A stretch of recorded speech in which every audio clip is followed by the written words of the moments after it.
നമസ്കാരം. മലയാളി വാർത്തയിലേക്ക് സ്വാഗതം.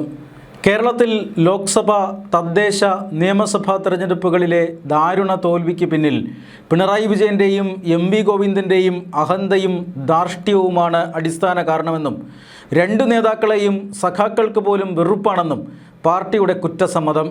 CPM-ലെ ഏഴാംകൂലി അടിമ സഖാക്കൾ പോലും തൃക്കരിപ്പൂരിലും അമ്പലപ്പുഴയിലും തളിപ്പറമ്പിലും ഉൾപ്പെടെ പാർട്ടിക്ക് വോട്ട് ചെയ്തില്ലെന്നും പാർട്ടിയുടെ അടിത്തറ ഇളകിയെന്നും കണ്ടെത്തൽ. കേരളത്തിലെ സ്ഥാനാർത്ഥി നിർണയത്തിലെ വീഴ്ചകളുടെ ഉത്തരവാദിത്വം സംസ്ഥാന നേതൃത്വം ഏറ്റെടുക്കണമെന്ന് CPM കേന്ദ്ര കമ്മിറ്റിയുടെ അവലോകന റിപ്പോർട്ടിൽ പറയുന്നു. സംസ്ഥാന നേതൃത്വം എന്നതുകൊണ്ട് കേന്ദ്രം ഉദ്ദേശിക്കുന്നത് പിണറായി വിജയനെയും എം.വി. ഗോവിന്ദനെയും തന്നെയാണ്.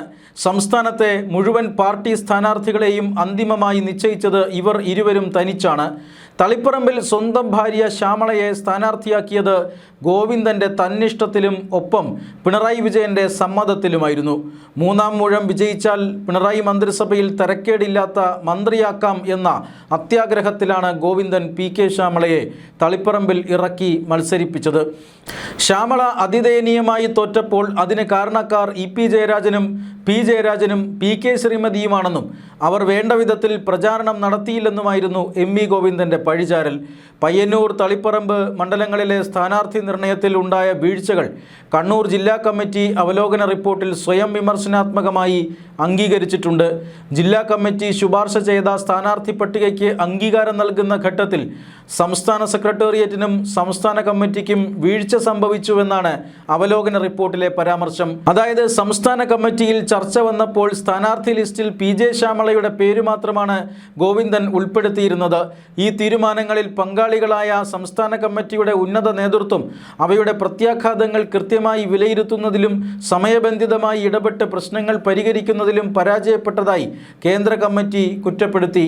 വെള്ളാപ്പള്ളി നടേശൻ നടത്തിയ മുസ്ലിം വിരുദ്ധ പരാമർശങ്ങളെ അപലപിച്ച് സംസ്ഥാന സെക്രട്ടേറിയറ്റ് പ്രസ്താവന പുറത്തിറക്കിയെങ്കിലും അത് വേണ്ടത്ര ശക്തമായ പ്രതികരണമല്ലായിരുന്നുവെന്ന് അവലോകന റിപ്പോർട്ടിൽ പറയുന്നു. വർഗീയതയ്ക്കെതിരായ പോരാട്ടത്തിൽ പാർട്ടി വിട്ടുവീഴ്ച ചെയ്യുകയാണെന്ന തെറ്റായ ധാരണ പ്രചരിപ്പിക്കാൻ ഈ വഴികളെല്ലാം എതിരാളികൾക്ക് അവസരമൊരുക്കിയെന്നും അവലോകന റിപ്പോർട്ട് ചൂണ്ടിക്കാണിക്കുന്നുണ്ട്. ആഗോള അയ്യപ്പ സംഗമവും സ്വർണ്ണക്കൊള്ളയുമാണ് തോൽവിയുടെ അടിസ്ഥാന കാരണങ്ങളിലൊന്ന്. സ്വർണ്ണക്കടത്ത് കേസിൽ പത്തനംതിട്ട ജില്ലാ കമ്മിറ്റി അംഗവും മുൻ ദേവസ്വം ബോർഡ് പ്രസിഡന്റുമായ A. പത്മകുമാറിനെ പോലീസ് അറസ്റ്റ് ചെയ്തെങ്കിലും ശിക്ഷണ നടപടിയെടുക്കുന്നതിൽ വലിയ വീഴ്ച സംഭവിച്ചു.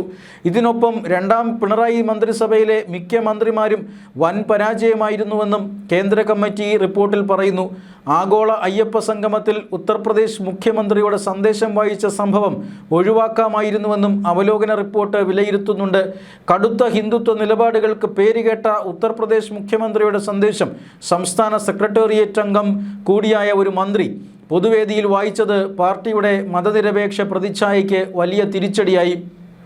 ഇത് തെരഞ്ഞെടുപ്പ് പ്രചരണത്തെയും പ്രതികൂലമായി ബാധിച്ചു. നിലവിലെ സാഹചര്യത്തിൽ M.V. ഗോവിന്ദൻ സെക്രട്ടറി സ്ഥാനത്ത് നിന്നും പിന്മാറാതെ പാർട്ടി രക്ഷപ്പെടില്ല. പിണറായി വിജയൻ രാഷ്ട്രീയം തന്നെ ഉപേക്ഷിക്കണമെന്ന അഭിപ്രായക്കാരും പാർട്ടി നേതൃത്വത്തിലുണ്ട്. സംസ്ഥാന CPM-ലെ 25% പ്രവർത്തകരും CPM-ൽ നിന്ന് ഏറെക്കുറെ പിരിയുകയോ അതല്ലെങ്കിൽ പിരിയാൻ തയ്യാറായിക്കൊണ്ടിരിക്കുകയോ ആണ്. സംസ്ഥാന സെക്രട്ടറി M.V. ഗോവിന്ദൻ്റെ അഹങ്കാരത്തിനും ധാർഷ്ട്യത്തിനും തെല്ലും ശമനമില്ല. ലോക്സഭയിലും പഞ്ചായത്തിലും നിയമസഭയിലും CPM LDF-ഉം തോറ്റത് ഇതേ ഗോവിന്ദനെതിരെയുള്ള ജനവികാരമായിരുന്നുവെന്ന് തിരിച്ചറിയാൻ CPM-ന് സാധിച്ചിട്ടില്ല. പാർട്ടി വിട്ടവർ തെറ്റുതിരുത്തി വന്നാൽ അവരെ തിരിച്ചെടുക്കണമെന്ന M.V. ജയരാജൻ്റെ നിലപാടിനെ ഗോവിന്ദൻ പുച്ഛിച്ചു തള്ളി.